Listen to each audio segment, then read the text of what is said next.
Paano ka mag-iipon kung sakto lang lagi ang sweldo mo? Here's a step-by-step guide that helped me when I was still living paycheck to paycheck.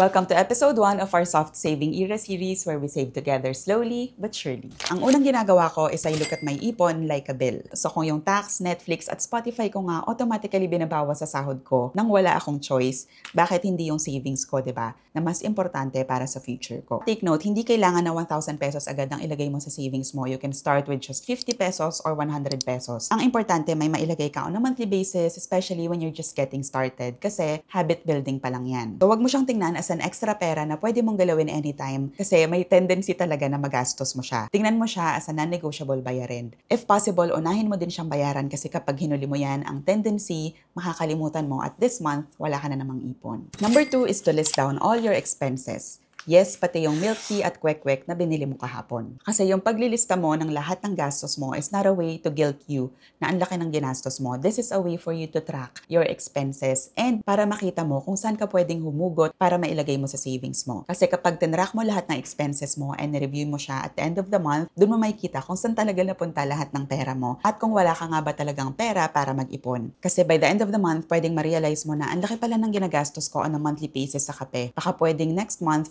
500 pesos lang muna, and then yung matitira, pwede ko siyang ilagay sa savings. And that's how tracking helps you find money na akala mo wala na. Number 3, start small. Hindi mo kailangan magtipid sa lahat ng bagay. Kasi kapag naramdaman mo na deprived ka, dyan ka magsisimula na i-resent yung habit ng pag-iipon. So start small. Pwede na magbawas ka lang ng isang item dun sa mga i-check out mo this month. O kaya instead of buying 5 times a week dun sa favorite cafe mo, gawin lang natin 4 times a week. That alone can be a good starting point sa pag-iipon. Follow along and tomorrow sasabihin ko naman sa inyo kung saan nga ba dapat nilalagay ang savings para hindi mo siya nagagalaw. That's it for today. Ciao!